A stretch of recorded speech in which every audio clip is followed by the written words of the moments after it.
ದೇವರಿಗೆ ಸ್ತೋತ್ರವಾಗಲಿ. ದೇವರಿಗೆ ಅಮೂಲ್ಯರು, ಅತಿ ಪ್ರಿಯರು, ಘನವಂತರಾದ ದೇವರ ಮಕ್ಕಳೇ, ಬನ್ನಿರಿ ಪ್ರಿಯರೇ, ಒಬ್ಬನೇ ಸತ್ಯ ದೇವರು, ತಂದೆಯಾಗಿರುವ ದೇವರು ಆಗಿರುವ ಆತನಿಗೆ ಸ್ತೋತ್ರವಾಗಲಿ.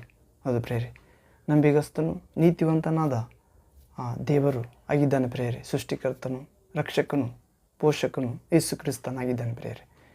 ಈ ದಿನ ನಾವು ಧ್ಯಾನಿಸಲಿರುವ ವಾಕ್ಯ ಭಾಗಾಂಶ ಪ್ರಿಯರೇ, ನಂಬಿರುವವರಿಗೆ ರಕ್ಷಣೆ ತಪ್ಪುವುದಿಲ್ಲವೆಂಬ ಸಿದ್ಧಾಂತ.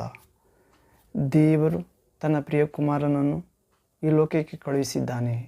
ಲೋಕದ ಎಲ್ಲ ಮಾನವರ ಪಾಪ ಪರಿಹಾರಕ್ಕಾಗಿ ದೇವರು ಈ ಲೋಕವನ್ನು ಅಂದರೆ ಲೋಕದಲ್ಲಿರುವ ಮಾನವ ಕುಲ, ಸ್ತ್ರೀ ಪುರುಷರನ್ನು ಎಷ್ಟು ಹೆಚ್ಚಾಗಿ ಪ್ರೀತಿಸಿ ಅವರ ಪಾಪ ಪರಿಹಾರಕ್ಕಾಗಿ, ಅವರ ಅಕ್ರಮ ಜೀವಿತ, ಅಕ್ರಮ ನಡತೆ, ದೋಷ, ಅಪರಾಧ ಜೀವಿತಕ್ಕಾಗಿ, ಕೆಟ್ಟ ಜೀವಿತಕ್ಕಾಗಿ ತನ್ನ ಪ್ರಿಯ ಕುಮಾರನನ್ನು ಕಳುಹಿಸಿ, ಅಥವಾ ದೇವರೇ ಮನುಷ್ಯ ಆಕಾರವನ್ನು ಧರಿಸಿ ಭೂಲೋಕಕ್ಕೆ ಬಂದು ಮಾನವರೆಲ್ಲರ ಪಾಪ ಶಾಪ ತನ್ನ ಮೇಲೆ ಹಾಕಿಕೊಂಡು ದೇವರ ಕುರಿಮರಿಯಾಗಿ ಶಿಲುಬೆಯಲ್ಲಿ ಗಾಯ ಹೊಂದಿ ರಕ್ತ ಸುರಿಸಿ ಪ್ರಾಣ ಕೊಟ್ಟಿದ್ದಾನೆ ಎಂದು ನಂಬುವವರೆಲ್ಲರಿಗೆ ರಕ್ಷಣೆ ತಪ್ಪುವುದಿಲ್ಲ ಪ್ರಿಯರೇ. ಪುನರುತ್ಥಾನಾಗಿದ್ದಾನೆ ಮತ್ತು ಪ್ರಾಣ ಕೊಟ್ಟು ಜೀವಂತವಾಗಿ ಎದ್ದಿದ್ದಾನೆ 3ನೇ ದಿನ. ಇನ್ನು ಮೇಲೆ ಯೇಸು ದೇವರಿಗಾಗಿ ಜೀವಿಸ್ತಿದ್ದಾನೆ. ನಾವು ಕೂಡ ಯೇಸುವಿನಲ್ಲಿ ವಿಶ್ವಾಸವಿಟ್ಟು ನಂಬಿ ರಕ್ಷಣೆ ಹೊಂದಿ ಯೇಸುವಿನ ಪುನರುತ್ಥಾನ ಮೂಲಕ ನಾವು ಕೂಡ ದೇವರಿಗಾಗಿ ಜೀವಿಸುವಂತೆ ಬಾಗಿಲು ತೆರೆದಿಟ್ಟಿದ್ದಾನೆ ಪ್ರಿಯರೇ. ಹೀಗೆ ಯೇಸು ನನಗಾಗಿ ಬಂದ, ನನ್ನ ಪಾಪ ಶಾಪ ತನ್ನ ಮೇಲೆ ಹೊತ್ತುಕೊಂಡ, ತನ್ನ ಪವಿತ್ರ ವಚನದ ಮೂಲಕ ಸದ್ಧರ್ಮ ಮಾರ್ಗ ತೋರಿಸಿದ, ಹಾಗೂ ಸ್ವರ್ಗದ ಮಾರ್ಗ ತೋರಿಸಿದ, ನರಕದ ಮಾರ್ಗದಿಂದ ಬಿಡಿಸಿ ಬೆಳಕಿನ ಮಾರ್ಗ ತೋರಿಸಿದ, ಕತ್ತಲೆಯ ಮಾರ್ಗದಿಂದ ತಪ್ಪಿಸಿಕೊಳ್ಳಿರಿ. ಆ ದಿನ ಬರುತ್ತಿದೆ.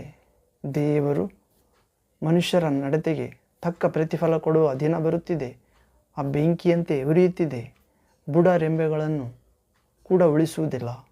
ಆ ದೇವರ ಕೋಪದ ದಿನದಲ್ಲಿ ತಪ್ಪಿಸಿಕೊಳ್ಳಲು ಕರೆಯಲು ಬಂದಿದ್ದಾನೆ ಪ್ರಿಯರೇ ದೇವಕುಮಾರನಾದ ದೇವರ ವಾಕ್ಯ ಸ್ವರವಾದ ಯೇಸು ಕ್ರಿಸ್ತನ ಪ್ರಿಯರೇ.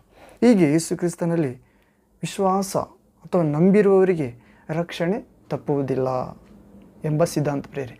ಯಾವುದೇ ಕುಲ ಮತ ಭಾಷೆಯವರಾಗಿರ್ಬೋದು, ಯಾವುದೇ ವಿದ್ಯಾಭ್ಯಾಸ, ಯಾವುದೇ ರೂಪ ರೇಖೆ ಸ್ಥಳದಲ್ಲಿ ವಾಸಿಸುವವರಾಗಿರ್ಬೋದು, ಯಾವ ದೇಶದಲ್ಲಿ ವಾಸಿಸುವವರಾಗಿರ್ಬೋದು, ಯೇಸು ಕ್ರಿಸ್ತನನ್ನು ದೇವರ ಕುಮಾರನೆಂದು ವಿಶ್ವಾಸಿಸುವುದಾದರೆ ಅವರೇ ಲೋಕವನ್ನು ಜಯಿಸುತ್ತಾರೆ. ಮತ್ತಾರು ಜಯಿಸುವುದಿಲ್ಲ ಪ್ರಿಯರೇ. ಲೋಕ ಎಂದರೆ ಶರೀರ ಆಶೆಗಳು, ಲೋಕ ಎಂದರೆ ಕಣ್ಣಿನ ಆಶೆಗಳು, ಲೋಕ ಎಂದರೆ ಬದುಕು ಬಾಳಿನ ಡಂಬ. ಇವು 3 ನಮ್ಮನ್ನು ಸೃಷ್ಟಿಸಿದ ತಂದೆಯಾದ ದೇವರಿಂದ ಉಂಟಾಗದೆ ಲೋಕದಿಂದಲೇ ಉಂಟಾಗಿವೆ ಪ್ರಿಯರೇ. ಲೋಕ ಅದರಲ್ಲಿರುವುದೆಲ್ಲವೂ ನಾಶವಾಗುತ್ತವೆ. ಆದರೆ ದೇವರ ಚಿತ್ತ ಇಷ್ಟವನ್ನು ಗುರುತಿಸುವವರು ಸದಾಕಾಲ ಜೀವಿಸುವರು. ಹೌದು ಪ್ರಿಯರೇ. ಲೋಕದಲ್ಲಿರುವವರುಗಳು ಶರೀರ ಆಶೆ, ಕಣ್ಣಿನ ಆಶೆ, ಬದುಕು ಬಾಳಿನ ಡಂಬ ಇವು ಸೈತಾನನ ಅಸ್ತ್ರವಾಗಿವೆ ಪ್ರಿಯರೇ. ಆತನು ನಮ್ಮನ್ನು, ಒಬ್ಬ ಮನುಷ್ಯ ಮೀನನ್ನು ಹಿಡಿಯಲು ಮಳೆ ಹುಳಗಳನ್ನು ಬಳಸಿದಂತೆ, ಇತರ ವಸ್ತುಗಳನ್ನು ಬಳಸಿದಂತೆ ಮಾನವ ಆತ್ಮಗಳನ್ನು ಮೀನು ಹಿಡಿಯುವ ಉಪಾಧಿಯಲ್ಲಿ ಹಿಡಿಯುತ್ತಿದ್ದಾನೆ ಪ್ರಿಯರೇ. ಅನೇಕ ಕಣ್ಣಿನ ಆಶೆಯ ಮೂಲಕ ಚಲನಚಿತ್ರಗಳಾಗಿರ್ಬೋದು, ಮನೋರಂಜನೆ ಆಗಿರ್ಬೋದು, ಟಿ ವಿ, ಮೊಬೈಲ್, ಅನೇಕ ವಸ್ತುಗಳ ಮೂಲಕ, ಬಟ್ಟೆ ಬರೆಗಳ ಮೂಲಕ, ಆಕರ್ಷಣೀಯ ಬಟ್ಟೆ ಬರೆಗಳ ಮೂಲಕ, ಸ್ಟೈಲ್ ಜೀವಿತದ ಮೂಲಕ ಎಲ್ಲರನ್ನು ಕಣ್ಣಿನಾಶೆ, ಶರೀರದಾಶೆ ಅಥವಾ ಅನೇಕ ತಿಂಡಿ ತಿನಿಸುಗಳ ಮೂಲಕ, ಫಾಸ್ಟ್ ಫುಡ್ ಎನ್ನುವಂಥ ಇವುಗಳ ಮೂಲಕ, ಹೌದು ಪ್ರಿಯರೇ, ಅತಿಯಾದ ಮಾಂಸ ಭೋಜನದಿಂದ, ಹೀಗೆ ಶರೀರದಾಶೆ ಹಾಗೂ ಬದುಕು ಬಾಳಿನ ಡಂಬ, ವಿದ್ಯಾಭ್ಯಾಸ ಮೂಲಕ, ಶಾರೀರಿಕ ಸೌಂದರ್ಯದ ಮೂಲಕ, ದೈಹಿಕ ಗಟ್ಟಿಮುಟ್ಟಾದ ಫಿಟ್ನೆಸ್ ಎನ್ನುವ ಆ ಒಂದು ಬಲೆಯ ಮೂಲಕ ಅನೇಕ ಶ್ರೀಮಂತ, ಹಣ, ಭೂಮಿ, ಬಂಗಾರ, ಬೆಳ್ಳಿ, ಹೀಗೆ ಅನೇಕ ಶರೀರಾಶೆ, ಕಣ್ಣಿನಾಶೆ, ಬದುಕು ಬಾಳಿನ ಡಂಬ ಮೂಲಕ ಮನುಷ್ಯರನ್ನು ತನ್ನ ಗಾಳದಲ್ಲಿ ಸಿಕ್ಕಿ ಹಾಕಿಸಿಕೊಂಡು ಆತನು ಬಹಳ ನಕ್ಕು ನಲಿದಾಡುತ್ತಿದ್ದಾನೆ ಪ್ರಿಯರೇ. ಹೌದು, ನಾವು ಹಬ್ಬಕ್ಕೂ ಪ್ರವಾದಿ ಗ್ರಂಥದಲ್ಲಿ ಓದುತ್ತೇವೆ ಇದರ ಕುರಿತು. ಬನ್ನಿರಿ ಪ್ರಿಯರೇ, ನಂಬಿರುವವರಿಗೆ ರಕ್ಷಣೆ ತಪ್ಪುವುದಿಲ್ಲ ಎಂಬ ಸಿದ್ಧಾಂತ ಧ್ಯಾನಿಸೋಣ. ಇದಕ್ಕೆ ಮೊದಲು ಪ್ರಾರ್ಥಿಸಿ ಸಿದ್ಧರಾಗೋಣ. ಪ್ರಾರ್ಥನೆ. ತಂದೆಯೇ, ಸರ್ವಶಕ್ತ ದೇವರೇ, ಪರಿಶುದ್ಧನೇ ಪರಿಶುದ್ಧನೇ ಪರಿಶುದ್ಧನೇ, ಆತ್ಮಸ್ವರೂಪನೇ, ಪ್ರೀತಿ ಸ್ವರೂಪನೇ, ಧರ್ಮ ಸ್ವರೂಪನೇ, ಆರೋಗ್ಯದಾಯಕನೇ, ಎಲ್ಲ ಸ್ಥಳದಲ್ಲಿಯೂ ಏಕಕಾಲದಲ್ಲಿ ಎಲ್ಲರ ಪ್ರಾರ್ಥನೆಗೆ ಕಿವಿಗೊಡುವಾತನೇ, ಶುದ್ಧ ಹೃದಯವುಳ್ಳವರ ಅಥವಾ ನಿಮ್ಮನ್ನು ಕೂಗಿ ಕರೆಯುವ ಪ್ರತಿಯೊಬ್ಬರ ಸಮೀಪದಲ್ಲಿರುವ ದೇವರು ನೀವಾಗಿದ್ದೀರಿ ತಂದೆ. ನಿಮ್ಮನ್ನು ದೇವರಾಗಿ ಪಡೆದ ಜನಾಂಗ ಧನ್ಯ. ಹೌದು ತಂದೆ. ಈ ವಾಕ್ಯ ಭಾಗದಲ್ಲಿ ಬಂದಿರೋ ಪ್ರತಿಯೊಬ್ಬ ಮಗಳನ್ನು ನಿನ್ನ ಪರಿಶುದ್ಧ ಮಾರ್ಗದಲ್ಲಿ ನಡೆಸಬೇಕೆಂದು, ಪರಿಶುದ್ಧರಾಗಿಸಬೇಕೆಂದು, ನಿಮ್ಮ ಪ್ರಿಯಕುಮಾರ ಯೇಸುವಿನಲ್ಲಿ ನಂಬುವಂತೆ, ವಿಶ್ವಾಸುವಂತೆ, ನಿಮ್ಮ ಪ್ರಿಯಕುಮಾರ ಯೇಸುವಿನಲ್ಲಿ ನಂಬುವವರಿಗೆ ರಕ್ಷಣೆ ತಪ್ಪುವುದೇ ಇಲ್ಲ ಎಂಬ ಸಿದ್ಧಾಂತದೊಳಗೆ ನಮ್ಮೆಲ್ಲರನ್ನು ನಡೆಸುತ್ತಾ ಬರಬೇಕೆಂದು ತಂದೆ, ವಾಕ್ಯ ಕೇಳಲಿರುವಾಗ ಇದಕ್ಕೆ ಅಡ್ಡಿ ಬರುವ ಎಲ್ಲ ಅಂಧಕಾರ ಶಕ್ತಿಗಳನ್ನು, ಬಲಹೀನಪಡಿಸುವ ಶಕ್ತಿಗಳನ್ನು ಬಂಧಿಸುತ್ತೇವೆ ತಂದೆ. ಯೇಸು ಕ್ರಿಸ್ತ ನಾಮದಲ್ಲಿ ಶಿಲುಬೆಯ ಪಾದಗಳ ಕೆಳಗೆ ತೊಲಗಿ ಹೋಗಿ ಎಂದು ಆಜ್ಞಾಪಿಸುತ್ತೇವೆ. ಈ ಕೇಳಲಿರುವ ವಾಕ್ಯ ಭಾಗದ ಮೂಲಕ ಅನೇಕರ ಹೃದಯದಲ್ಲಿರುವ ಗಾಯ ಗುಣವಾಗಲಿ ತಂದೆ. ಹೃದಯವು ಎಲ್ಲಕ್ಕಿಂತ ವಂಚಕ, ಅದಕ್ಕೆ ಅಂಟಿದೆ ಗುಣವಾಗದ ರೋಗ. ಇದನ್ನು ಅರಿತವರು ದೇವರೇ ನೀವೊಬ್ಬರೇ. ಹೌದು ದೇವ, ಎಲ್ಲ ಹೃದಯ ರೋಗದಿಂದ, ಮಾನಸಿಕ, ಆತ್ಮಿಕ, ಶಾರೀರಿಕ ರೋಗಗಳಿಂದ ಹಿಂದೆ ನಿಮ್ಮ ವಾಕ್ಯವನ್ನು, ಯೇಸುವನ್ನು ವಿಶ್ವಾಸ ಪ್ರತಿಯೊಬ್ಬ ಮಗಳನ್ನು ಗುಣಪಡಿಸಿ ಅದ್ಭುತ, ಪರಾಕ್ರಮ, ಸಮಾಧಾನದ, ಮಹಿಮೆಯ ಆಲೋಚನೆಯ ಕಾರ್ಯಗಳನ್ನು ಮಾಡಬೇಕೆಂದು, ಸೈತಾನನ ಎಲ್ಲ ತಂತ್ರಗಳ ಮೇಲೆ ಶಾಂತಿದಾಯಕ ದೇವರೇ ನಿಮ್ಮ ಮಕ್ಕಳಿಗೆ ದೊಡ್ಡ ಜಯ ನೀಡಬೇಕೆಂದು, ಅವನನ್ನು ನಿಮ್ಮ ಮಕ್ಕಳ ಕಾಲ ಕೆಳಗೆ ಹಾಕಿ ಸದಾ ತುಡಿಸಬೇಕೆಂದು ನಿತ್ಯ ದೇವರಾದ, ಸತ್ಯ ದೇವರಾದ ಯೇಸು ಕ್ರಿಸ್ತ ನಾಮದಲ್ಲಿ ಪ್ರಾರ್ಥಿಸಿ ಬೇಡಿ ಹೊಂದಿದ್ದೇವೆ ತಂದೆ. ನಿಮಗೆ ಸ್ತೋತ್ರ, ವಂದನೆ, ಆರಾಧನೆ. In Jesus Christ mighty name. Amen, amen. Thank you father, thank you Jesus Christ, thank you holy ghost fire. ಹೌದು ಪ್ರೇರೆ, ನಮ್ಮ ದೇವರು ನಮ್ಮನ್ನು ಯಾವಾಗಲೂ ಆಕಾಶದ ಮೂಲಕ ದೃಷ್ಟಿಸ್ತಾ ಇದ್ದಾನೆ ಪ್ರೇರೆ. ನಾವು ಏನು ಮಾಡುತ್ತಿದ್ದೆವು, ಏನು ಆಲೋಚನೆ ಮಾಡುತ್ತಿದ್ದೆವು ಎಂದು ನಾವು ಮಾಡುವ ಮೊದಲೇ ಆತನು ಅರಿತಾತನಾಗಿದ್ದಾನೆ. ಕೂರುವುದು, ಏಳುವುದು, ಮಲಗುವುದು, ನಮ್ಮ ನಡತೆಯೆಲ್ಲ ಆತನಿಗೆ ಪರಿಚಿತವಾಗಿದೆ ಪ್ರೇರೆ. ಆದ್ದರಿಂದ ದೈವ ಪ್ರಜ್ಞೆಯಿಂದ ಜೀವಿಸಲು ದೇವರ ವಾಕ್ಯ ಅತ್ಯವಶ್ಯವಾಗಿದೆ ಪ್ರೇರೆ. ಈ ವಾಕ್ಯವನ್ನು ಓದುವಾಗ ದೇವರು ನಮ್ಮ ಆತ್ಮದೊಂದಿಗೆ ಮಾತನಾಡುತ್ತಾನೆ ಎನ್ನುವ ಅನುಭವ ಉಂಟಾಗುತ್ತದೆ. ಬೇರೆ ಯಾವ ಗ್ರಂಥ ಓದಿದರೂ ಕೂಡ ಈ ಅನುಭವ ನಮಗೆ ಬರುವುದಿಲ್ಲ. ಯಾಕೆಂದರೆ ನಮ್ಮನ್ನು ಸೃಷ್ಟಿಸಿದ ಸೃಷ್ಟಿಕರ್ತನ, ತಂದೆಯಾದ ದೇವರ, ಎಲ್ಲ ಆತ್ಮಗಳ ತಂದೆಯಾದ ದೇವರ ಸ್ವರ ಅಲ್ಲದು. ಇದು ಮಾತ್ರ ಮಾನವ ಕುಲವನ್ನು ಸೃಷ್ಟಿಸಿದ ಎಲ್ಲ ಆತ್ಮಗಳ ತಂದೆಯಾದ ದೇವರಾಗಿದ್ದಾನೆ ಪ್ರೇರೆ. ತಂದೆ ಯೆಹೋವ ಹಾಗೂ ಆತನ ಸ್ವರವಾದ ಯೇಸು ಕ್ರಿಸ್ತ, ಆತನ ಆತ್ಮವಾದ ಪರಿಶುದ್ಧ ಆತ್ಮ, ಮೂವರು ಒಂದೇ ಪ್ರೇರೆ. ಕಾರ್ಯಗಳಲ್ಲಿ ಪ್ರತ್ಯೇಕ ವಹಿಸಿದ್ದಾರೆ ಅಷ್ಟೇ. ಅಂಥ ದೇವರಿಗೆ, ತ್ರಯೇಕ ದೇವರಿಗೆ, ಸತ್ಯ ದೇವರು, ನಿತ್ಯ ಜೀವವಾದ ನಜರೀತಿನ ಯೇಸುವಿಗೆ ಸ್ತೋತ್ರವಾಗಲಿ ಪ್ರೇರೆ. ಬನ್ನಿರಿ ಪ್ರೇರೆ, ನಂಬಿರುವವರಿಗೆ ರಕ್ಷಣೆ ತಪ್ಪುವುದಿಲ್ಲ ಎಂಬ ಸಿದ್ಧಾಂತ ಎನ್ನುವ ಅಂಶವನ್ನು ಧ್ಯಾನಿಸುವ ಮೊದಲು ಒಂದು ಆತ್ಮೀಯ ಗೀತೆಯನ್ನು ಆಡಿಕೊಂಡು ಸಿದ್ಧರಾಗೋಣ. ಗೀತೆ, ಎಲ್ಲವೂ ಯೇಸುವಿಗೆ ಸ್ವಂತವಾಗಲಿ. ಅದು ಪ್ರೇರೆ, ಸೃಷ್ಟಿಯಲ್ಲಿರುವ ಎಲ್ಲವೂ, ಭೂಮಿ, ಸ್ವರ್ಗ, ಪಾತಾಳ ಎಲ್ಲವೂ ಯೇಸು ಕ್ರಿಸ್ತನ ಹೆಸರಿಗೆಂದೇ ಮೊಣಕಾಲೂರಿ ಮಣಿಯುತ್ತವೆ ಪ್ರೇರೆ. ಯೇಸುವೆ ಪ್ರಭು ಎಂದು ತಂದೆಯಾದ ದೇವರಿಗೆ ಮಹಿಮೆಯನ್ನು, ಘನವನ್ನು ಸಲ್ಲಿಸುತ್ತವೆ ಎಲ್ಲ ಸೃಷ್ಟಿ. ನಾವು ಕೂಡ ಯೇಸು ಕ್ರಿಸ್ತ, ದೇವಕುಮಾರ ಯೇಸು ಕ್ರಿಸ್ತ ನಾಮದಲ್ಲಿ ಮಹಿಮೆಯನ್ನು ಸಲ್ಲಿಸೋಣ ಪ್ರೇರಿ ಹಾಡಿನ ಮೂಲಕ. ಈ ಹಾಡಿನಲ್ಲಿ ನೀವು ಪೂರ್ಣ ಹೃದಯ, ಆತ್ಮ, ಬುದ್ಧಿಶಕ್ತಿಯಿಂದ ಪಾಲ್ಗೊಂಡು ಹಾಡಿ ದೇವರನ್ನು ಮಹಿಮೆಪಡಿಸಿ ದೇವರ ಶಕ್ತಿಯನ್ನು, ಆತ್ಮವನ್ನು, ಆತನ ದೂತರ ಕಾವಲನ್ನು, ಬೆಳಕನ್ನು ಅನುಭವಿಸೋಣ ಪ್ರೇರೆ ಜ್ಞಾನದೊಂದಿಗೆ. ಆಮೇನ್. ಹಾಡು. ಹೆಜ್ಜೆ ಇಡುವ ದೇಶವೆಲ್ಲ ನನ್ನ ಯೇಸುವಿಗೆ ಸ್ವಂತವಾಗಲಿ, ನಾನೋಡು ಭೂಮಿಯೆಲ್ಲ ಕಲ್ವಾರಿ ಧ್ವಜ ಹಾರಲಿ. ಹೆಜ್ಜೆ ಇಡುವ ದೇಶವೆಲ್ಲ ನನ್ನ ಯೇಸುವಿಗೆ ಸ್ವಂತವಾಗಲಿ, ನಾನೋಡು ಸ್ಥಳವೆಲ್ಲ ಕಲ್ವಾರಿ ಧ್ವಜ ಹಾರಲಿ, ಹಾರಲಿ ಹಾರಲಿ ಶಿಲುಬೆಯ ಜಯ ಧ್ವಜ, ಹಾಲೆಲೂಯಾ. ಬೆಳಗಲಿ ಬೆಳಗಲಿ ಯೇಸುವಿನ ಶ್ರೇಷ್ಠ ನಾಮ, ಹಾಲೆಲೂಯಾ.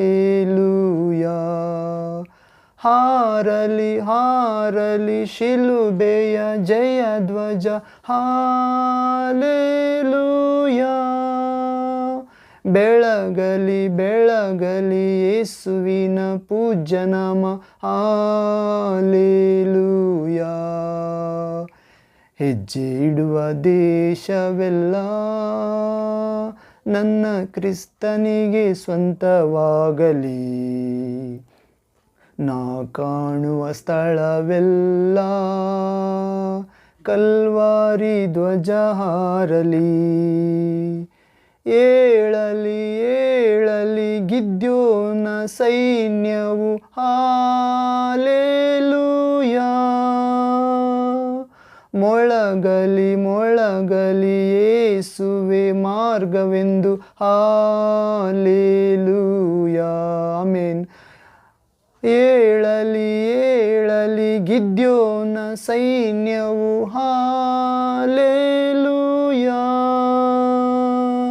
ಮೊಳಗಲಿ ಮೊಳಗಲಿ ಯೇಸು ಕ್ರಿಸ್ತನೇ ಮಾರ್ಗವೆಂದು, ಹಾಲೆಲೂಯಾ. ಹೆಜ್ಜೆ ಇಡುವ ದೇಶವೆಲ್ಲ ನನ್ನ ಯೇಸುವಿಗೆ ಸ್ವಂತವಾಗಲಿ. ನಾ ನೋಡುವ ಸ್ಥಳವೆಲ್ಲ ಕಲ್ವಾರಿ ಧ್ವಜ ಹಾರಲಿ. ಸಾರಲಿ ಸಾಗಲಿ ಜಪ ಸೇನೆ ಸ್ತುತಿ ಸೇನೆ, ಹಾಲೆಲೂಯಾ. ಗೆಲ್ಲಲಿ ವೈರಿಯ ಎರಿಕೋವ, ಹಾಲೆಲೂಯಾ. ಸಾಗಲಿ ಸಾಗಲಿ ಜಪ ಸೇನೆ ಸ್ತುತಿ ಸೇನೆ, ಹಾಲೆಲೂಯಾ. ಗೆಲ್ಲಲಿ ಗೆಲ್ಲಲಿ ವೈರಿಯ ಎರಿಕೋ ಕೋಟೆ, ಹಾಲೆಲೂಯಾ. ಹೆಜ್ಜೆ ಇಡುವ ದೇಶವೆಲ್ಲ ನನ್ನ ಯೇಸುವಿಗೆ ಸ್ವಂತವಾಗಲಿ. ನಾ ನೋಡುವ ಭೂಮಿಯೆಲ್ಲ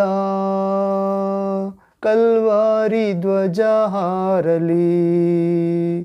ತೆರೆಯಲಿ ತೆರೆಯಲಿ ಸುವಾರ್ತೆ ಬಾಗಿಲುಗಳು, ಹಾಲೆಲೂಯಾ. ಬೆಳೆಯಲಿ ಬೆಳೆಯಲಿ ಅಭಿಷೇಕ ಸಭೆಗಳು, ಹಾಲೆಲೂಯಾ. ಆಮೆನ್. ತೆರೆಯಲಿ ತೆರೆಯಲಿ ಸುವಾರ್ತೆಯ ಬಾಗಿಲುಗಳು, ಹಾಲೆಲೂಯಾ. ಬೆಳೆಯಲಿ ಬೆಳೆಯಲಿ ಅಭಿಷೇಕದ ಸಭೆಗಳು, ಹಾಲೆಲೂಯಾ. ಕಾಲಿಡುವ ದೇಶವೆಲ್ಲ ನನ್ನ ಕ್ರಿಸ್ತೇಸುವಿಗೆ ಸ್ವಂತವಾಗಲಿ. ನಾ ನೋಡೋ ಸ್ಥಳವೆಲ್ಲ ಕಲ್ವಾರಿ ಧ್ವಜ ಹಾರಲಿ. ಹೆಜ್ಜೆ ಇಡುವ ದೇಶವೆಲ್ಲ ಕ್ರಿಸ್ತ ಯೇಸುವಿಗೆ ಸ್ವಂತವಾಗಲಿ. ನಾ ನೋಡು ಭೂಮಿಯೆಲ್ಲ ಕಲ್ವಾರಿ ಧ್ವಜ ಹಾರಲಿ. ಹಾರಲಿ ಹಾರಲಿ ಶಿಲುಬೆಯ ಜಯ ಧ್ವಜ, ಹಾಲೆಲೂಯಾ. ಏಳಲಿ ಏಳಲಿ ಗಿದ್ಯೋನ ಸೈನ್ಯವು, ಹಾಲೆಲೂಯಾ. ಸಾಗಲಿ ಸಾಗಲಿ ಜಪ ಸೇನೆ ಸ್ತುತಿ ಸೇನೆ, ಹಾಲೆಲೂಯಾ. ತೆರೆಯಲಿ ತೆರೆಯಲಿ ಸುವಾರ್ತೆ ಬಾಗಿಲು, ಹಾಲೆಲೂಯಾ. ಬೆಳಗಲಿ ಬೆಳಗಲಿ ಯೇಸುವಿನ ಶ್ರೇಷ್ಠ ನಾಮ.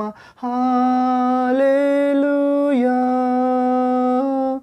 ಮೊಳಗಲಿ ಮೊಳಗಲಿ ಯೇಸುವೆ ಮಾರ್ಗವೆಂದು. ಹಾಲೆಲೂಯಾ. ಗೆಲ್ಲಲಿ ಗೆಲ್ಲಲಿ ಎರಿಕೋ ವೈರಿಯ. ಹಾಲೆಲೂಯಾ. ಬೆಳೆಯಲಿ ಬೆಳೆಯಲಿ ಅಭಿಷೇಕ ಸಭೆಗಳು. ಹಾಲೆಲೂಯಾ. ಹಾಲೆಲೂಯಾ. ಕಾಲಿಡುವ ದೇಶವೆಲ್ಲ ನನ್ನ ಯೇಸುವಿಗೆ ಸ್ವಂತವಾಗಲಿ. ನಾನೋಡು ಭೂಮಿಯೆಲ್ಲ ಕಲ್ವಾರಿ ಧ್ವಜ ಹಾರಲಿ. ಕಲ್ವಾರಿ ಯೇಸುವಿನ ಧ್ವಜ ಹಾರಲಿ. Hallelujah. Amen. Thank you Jesus. ಹೌದು ಪ್ರೇರೆ, ನಾವು ಹೆಜ್ಜೆ ಇಡುವ ಸ್ಥಳವೆಲ್ಲ ಯೇಸುವಿಗೆ ಸ್ವಂತ ಆಗಬೇಕೆಂದು ಪ್ರಾರ್ಥಿಸಬೇಕು. ನಾವು ಕಾಲಿಡುವ ಆ ಭೂಮಿಯೆಲ್ಲ ಕಲ್ವಾರಿ ಧ್ವಜ ಯೇಸು. ಭೂಮಿಯ ಆಕಾಶಗಳನ್ನು ಉಂಟು ಮಾಡಿದ ದೇವರ ವಾಕ್ಯ. ದೇವರು ಮನುಷ್ಯನಾಗಿ ಬಂದು ಮನುಷ್ಯರೆಲ್ಲ ಪಾಪ ಹೊತ್ತುಕೊಂಡು ಶಿಲುಬೆಯಲ್ಲಿ ತೂಗಾಡಿದ್ದಾನೆ ಪ್ರೇರೆ. ನಮ್ಮನ್ನು ಅತಿಯಾಗಿ ಪ್ರೀತಿಸಿ ಪ್ರಾಣ ಕೊಟ್ಟಿದ್ದಾನೆ. ಈ ಧ್ವಜ ಎಲ್ಲ ಕಡೆಗೆ ಸಾರಬೇಕಾಗಿದೆ ಪ್ರೇರೆ, ಹಾರಬೇಕಾಗಿದೆ. ಅದಕ್ಕಾಗಿ ನಾವು ಪ್ರಯತ್ನಿಸಬೇಕು, ಪ್ರಾರ್ಥಿಸಬೇಕು, ಕಾರ್ಯ ಮಾಡಬೇಕಾಗಿದೆ ಪ್ರೇರೆ. ಅಂಥ ಪರಲೋಕದ ಧೈರ್ಯದ ಪರಿಶುದ್ಧಾತ್ಮನ ಅಗ್ನಿಯ ಅಭಿಷೇಕದ ಶಕ್ತಿ, ಜೀವಜಲದ ಶಕ್ತಿ ನಮ್ಮೆಲ್ಲರಿಗೂ ಉಂಟಾಗಲಿ ಪ್ರೇರೆ ಈ ಹಾಡಿನ ಮೂಲಕ. ಯೇಸು ಕ್ರಿಸ್ತ ನಾಮದಲ್ಲಿ ಆಮೇನ್, ಆಮೇನ್. ಬನ್ನಿ ಪ್ರೇರೆ, ನಂಬಿರುವವರಿಗೆ ರಕ್ಷಣೆ ತಪ್ಪುವುದಿಲ್ಲ ಎಂಬ ಸಿದ್ಧಾಂತ. ರೋಮಪತ್ರಿಕೆ 5ನೇ ಅಧ್ಯಾಯ 1ನೇ ವಾಕ್ಯದಿಂದ 5ನೇ ವಾಕ್ಯದವರೆಗೆ ಓದಿಕೊಳ್ಳೋಣ ಪ್ರೇರೆ. Romans chapter 5 verse 1 to 5th word. ಇಲ್ಲಿ ಓದುವುದಾದರೆ ಪೀಠಿಕೆಯಿಂದ, ನಂಬಿರುವವರಿಗೆ ರಕ್ಷಣೆ ತಪ್ಪುವುದಿಲ್ಲವೆಂಬ ಸಿದ್ಧಾಂತ. 1ನೇ ವಾಕ್ಯ. ಹೀಗಿರಲಾಗಿ ನಾವು ನಂಬಿಕೆಯಿಂದ ನೀತಿವಂತರಾದ ಕಾರಣ ನಮ್ಮ ಕರ್ತನಾದ ಯೇಸು ಕ್ರಿಸ್ತನ ಮೂಲಕ ದೇವರೊಂದಿಗೆ ಸಮಾಧಾನದಲ್ಲಿ ಇರೋಣ. ನಾವು ಈಗ ನೆಲೆಗೊಂಡಿರುವ ದೇವರ ಕೃಪಾಶ್ರಯದಲ್ಲಿ ಆತನ ಮುಖಾಂತರವೇ ನಂಬಿಕೆಯಿಂದ ಪ್ರವೇಶವಾಯಿತು ಮತ್ತು ದೇವರ ಮಹಿಮೆಯನ್ನು ಹೊಂದುವೆವೆಂಬ ಭರವಸೆಯಿಂದ ಉಲ್ಲಾಸವಾಗಿದ್ದೇವೆ. ಇದು ಮಾತ್ರವಲ್ಲದೆ ನಮಗೆ ಉಂಟಾಗುವ ಉಪದ್ರವಗಳಲ್ಲಿಯೂ ಉಲ್ಲಾಸವಾಗಿದ್ದೇವೆ. ಯಾಕಂದರೆ ಉಪದ್ರವದಿಂದ ತಾಳ್ಮೆ ಹುಟ್ಟುತ್ತದೆ, ತಾಳ್ಮೆಯಿಂದ ಅನುಭವ ಸಿದ್ಧಿ ಹುಟ್ಟುತ್ತದೆ, ಅನುಭವದಿಂದ ನಿರೀಕ್ಷಣ ಹುಟ್ಟುತ್ತದೆ ಎಂದು ಬಲ್ಲೆವು. ಈ ನಿರೀಕ್ಷೆಯು ನಮ್ಮ ಆಶೆಯನ್ನು ಭಂಗಪಡಿಸುವುದಿಲ್ಲ. ನಮಗೆ ಕೊಟ್ಟಿರುವ ಪವಿತ್ರಾತ್ಮನ ಮೂಲಕವಾಗಿ ದೇವರ ಪ್ರೀತಿ ರಸವು ನಮ್ಮ ಹೃದಯಗಳಲ್ಲಿ ಧಾರಾಳವಾಗಿ ಸುರಿದದೆಯಲ್ಲ. ಹೌದು ಪ್ರೇರೆ, ದೇವರ ವಾಕ್ಯ ಹೀಗೆ ಹೇಳುತ್ತಿದೆ, ನಂಬಿರುವವರಿಗೆ ರಕ್ಷಣೆ ತಪ್ಪುವುದಿಲ್ಲ. ನಾವು 1ನೇ ವಾಕ್ಯ 5ನೇ ಅಧ್ಯಾಯ 1ನೇ ವಾಕ್ಯ ಭಾಗದಲ್ಲಿ ನೋಡುವುದಾದರೆ ಪ್ರೇರೆ, ದೇವರೊಂದಿಗೆ ಉಂಟಾದ ಸಮಾಧಾನ. ಹೌದು ಪ್ರೇರೆ, ಯೇಸುವಿನಲ್ಲಿ ವಿಶ್ವಾಸ ಇಡುವುದಾದರೆ ದೇವರೊಂದಿಗೆ ಉಂಟಾದ ಸಮಾಧಾನದಲ್ಲಿ ಇರುತ್ತೇವೆ ಪ್ರೇರೆ, ಹಾಗೂ ದೇವರ ಕೃಪಾಶ್ರಯದಲ್ಲಿ ನಾವು ನೆಲೆಗೊಳ್ಳುತ್ತೇವೆ. ರೋಮಪತ್ರಿಕೆ 3ನೇ ಅಧ್ಯಾಯ 28ನೇ ವಾಕ್ಯದಲ್ಲೂ ಕೂಡ ಓದುತ್ತೇವೆ ಪ್ರೇರೆ. Romans chapter 3 verse 28th word.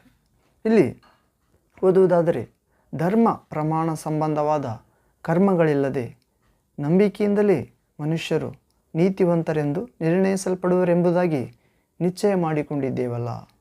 ಹೌದು ಪ್ರೇರೆ, ಧರ್ಮಶಾಸ್ತ್ರ ಪ್ರಮಾಣ ಸಂಬಂಧವಿಲ್ಲದೆ ಮನುಷ್ಯರು ನೀತಿವಂತರೆಂದು ನಿರ್ಣಯಿಸಲ್ಪಡುವರೆಂಬುದಾಗಿ ನಿಶ್ಚಯ ಮಾಡಿಕೊಂಡಿದ್ದೇವೆ.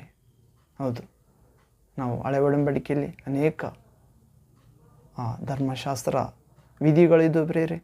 ಸಮಾಧಾನ ಬಲಿ, ಪಾಪ ಪರಿಹಾರ ಬಲಿ, ಸರ್ವಾಂಗ ಹೋಮ, ಪೂರ್ಣ ಬಲಿ, ಅನೇಕ ರೀತಿಯ ಧರ್ಮಶಾಸ್ತ್ರ ಆಚರಣೆ ಇತ್ತು ಪ್ರೇರೆ. ಆದರೆ ಈಗಲಾದರೂ ಯೇಸುವಿನಲ್ಲಿ ವಿಶ್ವಾಸ ಇಟ್ಟುವ ಪ್ರತಿಯೊಬ್ಬರಿಗೂ ದೇವರು ರಕ್ಷಣೆಗೆ ತನ್ನ ಸತ್ಸಂಬಂಧಕ್ಕೆ ಕರೆಯುತ್ತಿದ್ದಾನೆ ಪ್ರೇರೆ. ಯಾವುದು ಧರ್ಮಶಾಸ್ತ್ರಕ್ಕೆ ಸಾಧ್ಯವಾಗದೆ ಹೋಯಿತೋ ಅದನ್ನು ದೇವರ ವಾಕ್ಯ ಮಾಡಿ ಮುಗಿಸಿತು ಪ್ರೇರೆ. ಯೇಸು ಕ್ರಿಸ್ತನು ಧರ್ಮಶಾಸ್ತ್ರ ಪೂರೈಸಿದಾತನಾಗಿ, ಸ್ತ್ರೀಯಲ್ಲಿ ಹುಟ್ಟಿದಾತನಾಗಿ ಧರ್ಮಶಾಸ್ತ್ರದಿಂದ ಪಾಪದ ಅರಿವು ಹುಟ್ಟುತ್ತದೆ ಪ್ರಿಯರೇ.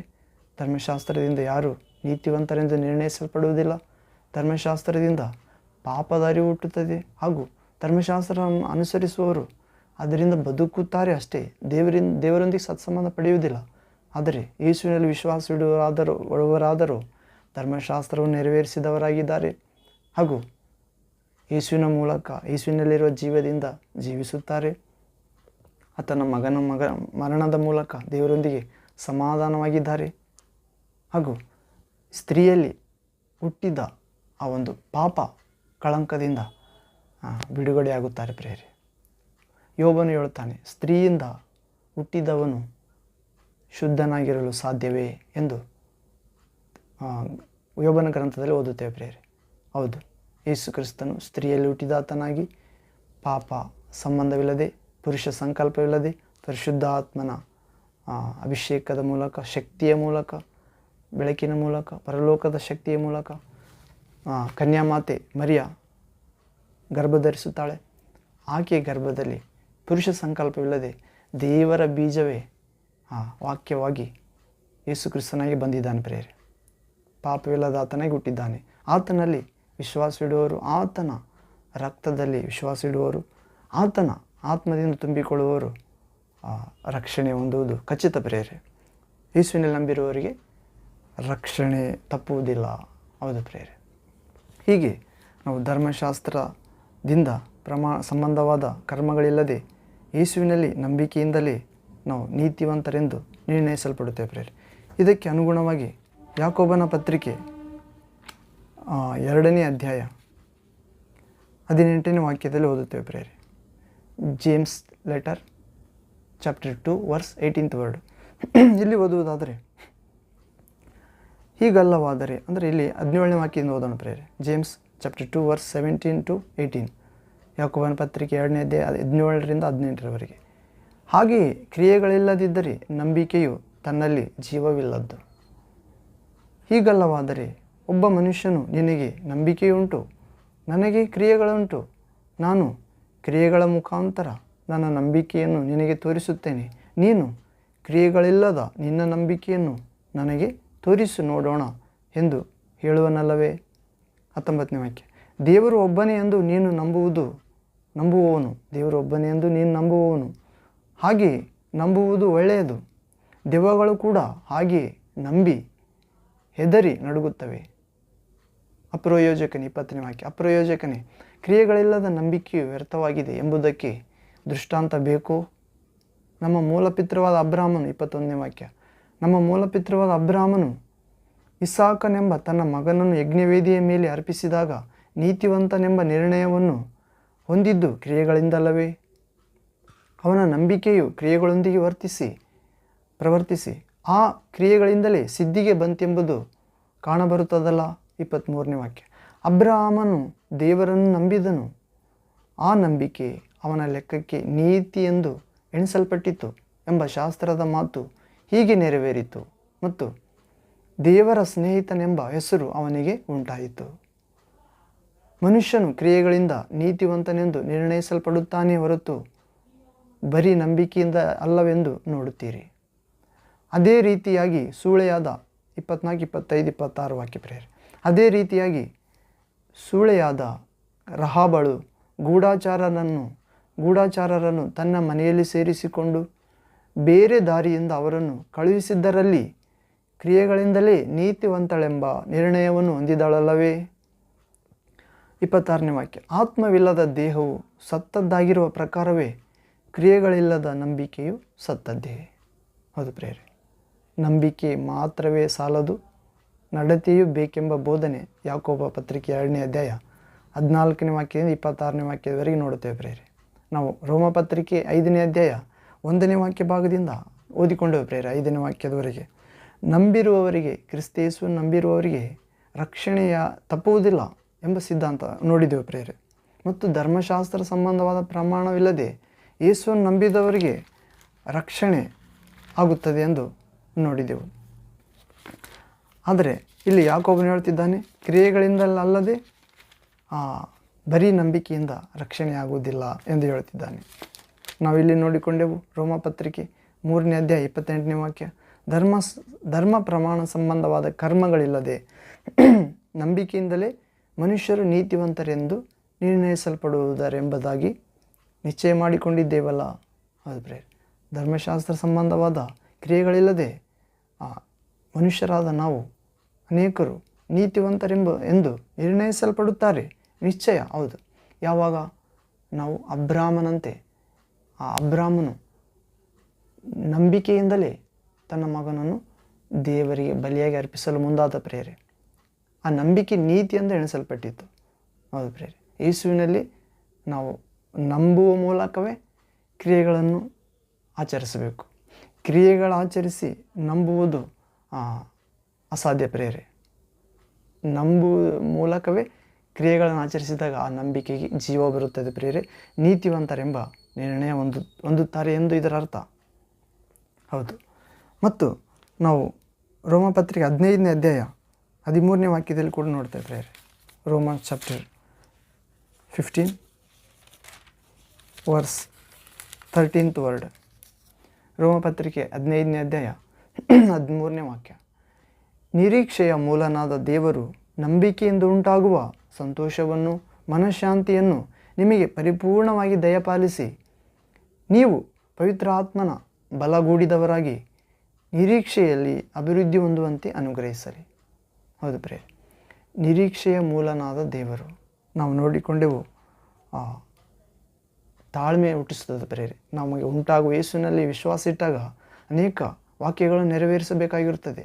ಆ ವಾಕ್ಯಗಳು ನೆರವೇರಿಸುವಾಗ ಉಪದ್ರವ ಅನೇಕ ಜನರಿಂದ ಅಥವಾ ನಮ್ಮ ಶತ್ರುವಾದ ಆತ್ಮಲೋಕದ ಶತ್ರುವಾಗಿರುವ ಸೈತಾನನಿಂದ ಉಪದ್ರವ ಉಂಟಾಗುತ್ತದೆ. ಅನೇಕ ಜನಗಳನ್ನು ಎತ್ತಿಕಟ್ಟುತ್ತಾನೆ. ಆವಾಗ ಆ ಉಪದ್ರವಗಳಿಂದ ತಾಳ್ಮೆ ಹುಟ್ಟುತ್ತದೆ ಎಂದು ಹೇಳುತ್ತಿದ್ದಾನೆ ಪೌಲನು. ಆ ತಾಳ್ಮೆ ಅನುಭವ ಸಿದ್ಧಿಗೆ ನಡೆಸುತ್ತದೆ. ಆ ಅನುಭವ ಸಿದ್ಧಿ ನಮ್ಮನ್ನು ನಿರೀಕ್ಷೆ ಉಳ್ಳವರನ್ನಾಗಿ ಮಾಡುತ್ತದೆ. ಹಾಗೂ ದೇವರು ತನ್ನ ಆತ್ಮವನ್ನು ದಯಪಾಲಿಸಿ ತನ್ನ ಪ್ರೀತಿಯನ್ನು ನಮ್ಮ ಹೃದಯಗಳಲ್ಲಿ ಹೀಗೆ ಧಾರಾಳವಾಗಿ ಸುರಿಸುತ್ತಾನೆ ಪ್ರೇರೆ. ಯಾವಾಗ ನಾವು ಯೇಸುವಿನ ವಾಕ್ಯ ನಂಬಿದಾಗ, ಆ ನಂಬಿಕೆಯು ನೀತಿ ಎಂದು ಎಣಿಸಲ್ಪಟ್ಟಾಗ, ಆ ನೀತಿ ಉಪದ್ರವಗಳನ್ನು ತಾಳಿದಾಗ, ಆ ಉಪದ್ರವ ತಾಳ್ಮೆಯನ್ನು ಹುಟ್ಟಿಸಿದಾಗ, ಆ ತಾಳ್ಮೆ ಅನುಭವ ಸಿದ್ಧಿಗೆ ನಡೆಸಿದಾಗ, ಆ ಅನುಭವ ಸಿದ್ಧಿ ನಿರೀಕ್ಷೆಗೆ ನಡೆಸಿದಾಗ ಸ್ವರ್ಗವಿದೆ, ನರಕವಿದೆ. ದೇವರು ನಡತೆಗೆ ತಕ್ಕ ಪ್ರತಿಫಲ ಕೊಡುತ್ತಾನೆ. ದೇವರು ನಮ್ಮನ್ನು ಅತಿಯಾಗಿ ಪ್ರೀತಿಸಿ ತನ್ನ ಪ್ರಿಯ ಕುಮಾರನನ್ನೇ ಬಲಿ ಕೊಟ್ಟಿದ್ದಾನೆ. ಆತನನ್ನೇ ಪ್ರಾಣವನ್ನೇ ಕೊಡಲು ನಮ್ಮನ್ನು ಪ್ರೀತಿಸಿದಾಗ, ತನ್ನ ಪ್ರಿಯ ಕುಮಾರನ ಮಗನನ್ನೇ ನಮಗಾಗಿ ಬಲಿ ಕೊಟ್ಟಾಗ ಇನ್ನೇನು ತಾನೇ ಕೊಡುವುದಿಲ್ಲ ಎಂದು ವಿಶ್ವಾಸಿಸಿದಾಗ ತನ್ನ ಪವಿತ್ರಾತ್ಮನನ್ನು ಅನುಗ್ರಹಿಸುತ್ತಾನೆ ಪ್ರೇರೆ. ಆ ಪವಿತ್ರಾತ್ಮ ದೇವರ ಧಾರಾಳವಾದ ದಾನವಾಗಿದೆ ಪ್ರೇರೆ. ಆ ದೇವರು ಆತ್ಮಸ್ವರೂಪನಾಗಿರುವ ದೇವರು ನಮಗೆ, ಯೇಸುವಿನಲ್ಲಿ ವಿಶ್ವಾಸಿಟ್ಟ ನಮಗೆ ತನ್ನ ಪರಿಶುದ್ಧ ಆತ್ಮ ನೀಡಿ ಆತನ ಸ್ವರ್ಗದ ಪ್ರೀತಿಯ ರಸವನ್ನು, ಪ್ರೀತಿಯಾಗಿರುವ ದೇವರ ಪ್ರೀತಿಯನ್ನು ಪರಿಶುದ್ಧಾತ್ಮನ ಮೂಲಕ ನಮ್ಮ ಹೃದಯಗಳಲ್ಲಿ ಧಾರಾಳವಾಗಿ ಸುರಿಸುತ್ತಾನೆ ಪ್ರೇರೆ. ಹೀಗೆ ದೇವರು ನಿರೀಕ್ಷೆಯ ಮೂಲನಾಗಿದ್ದಾನೆ ಪ್ರೇರೆ. ದೇವರು ನಂಬಿಕೆಯಿಂದ ಉಂಟಾಗುವ ಸಂತೋಷವನ್ನು ಮನಃಶಾಂತಿಯನ್ನು ನಮಗೆ ಪರಿಪೂರ್ಣವಾಗಿ ದಯಪಾಲಿಸುತ್ತಾನೆ. ಯೇಸುವಿನಲ್ಲಿ ವಿಶ್ವಾಸ ಇಟ್ಟಾಗ, ನಾವು ಆತನ ವಾಕ್ಯ ಪ್ರಕಾರ ನಡೆದಾಗ, ಆ ವಾಕ್ಯ ಪ್ರಕಾರ ನಡೆಯುವಾಗ ಉಂಟಾಗುವ ಉಪದ್ರವಗಳಲ್ಲಿ ನಾವು ಸಂತೋಷಿಸುವಾಗ, ತಾಳ್ಮೆಯಿಂದಿರುವಾಗ, ಮನಃಶಾಂತಿಯಿಂದ ಇರುವಾಗ, ಹೀಗೆ ಪರಿಶುದ್ಧಾತ್ಮ ಬಲಗೂಡಿದವರಾಗಿ ನಿರೀಕ್ಷೆಯಲ್ಲಿ ಅಭಿವೃದ್ಧಿ ಹೊಂದುವಂತೆ ಅನುಗ್ರಹಿಸುತ್ತಾನೆ. ಕ್ರಿಸ್ತ ಯೇಸುವನ್ನು ನಂಬಿರುವವರಿಗೆ ರಕ್ಷಣೆ ತಪ್ಪುವುದಿಲ್ಲ ಪ್ರೇರೆ. ಕಾರಣ ನಂಬಿಕೆ ನೀತಿಯಾಗಿ ಮಾರ್ಪಡುತ್ತದೆ ಪ್ರೇರೆ. ನನ್ನಲ್ಲಿ ಕ್ರಿಯೆಗಳುಂಟು, ಕ್ರಿಯೆಗಳ ಮೂಲಕ ವಿಶ್ವಾಸವನ್ನು ತೋರಿಸುತ್ತೇನೆ ಎಂದು ಹೇಳುತ್ತಿದ್ದಾನೆ ಯಾಕೋಬನ ಪತ್ರಿಕೆಯಲ್ಲಿ ಒಬ್ಬ ವ್ಯಕ್ತಿ ಇನ್ನೊಬ್ಬ ವ್ಯಕ್ತಿಗೆ. ನನ್ನಲ್ಲಿ ಕ್ರಿಯೆಗಳುಂಟು, ಕ್ರಿಯೆಗಳ ಮೂಲಕ ವಿಶ್ವಾಸ ವ್ಯಕ್ತಪಡಿಸುತ್ತೇನೆ. ನಿನ್ನಲ್ಲಿ ವಿಶ್ವಾಸ ಉಂಟು, ವಿಶ್ವಾಸದ ಮೂಲಕ ನಿನ್ನ ಕ್ರಿಯೆಗಳನ್ನು ತೋರಿಸು ಎಂದು ಹೇಳ್ತಿದ್ದಾನೆ ಪ್ರೇರೆ. ಆದರೆ ಅಬ್ರಾಮನ ಸನ್ನಿವೇಶ ನೋಡುವುದಾದರೆ, ಅಬ್ರಾಮನು ನೀತಿವಂತನೆಂದು ಎಣಿಸಲ್ಪಟ್ಟಿದ್ದು ನಂಬಿಕೆಯಿಂದಲೇ ಪ್ರೇರೆ. ಅಂದರೆ ನಂಬಿಕೆ ಮೂಲಕ ಮಾಡುವ ಕಾರ್ಯಗಳು. ಅಂದರೆ ದೇವರು ಎಷ್ಟರ ಮಟ್ಟಿಗೆ ಅಬ್ರಾಮನ್ ನಂಬಿದನೆಂದರೆ ತಾನು ದೇವರು ಆತನಿಗೆ ಮಾಡಿದ ವಾಗ್ದಾನ ನೆರವೇರುವುದಕ್ಕೆ ಆಸ್ಪದ ಇಲ್ಲದಿದ್ದರೂ ದೇವರು ಕೊಟ್ಟ ಮಾತಿಗೆ ತಪ್ಪಿದರೂ ಕೂಡ ನಾನು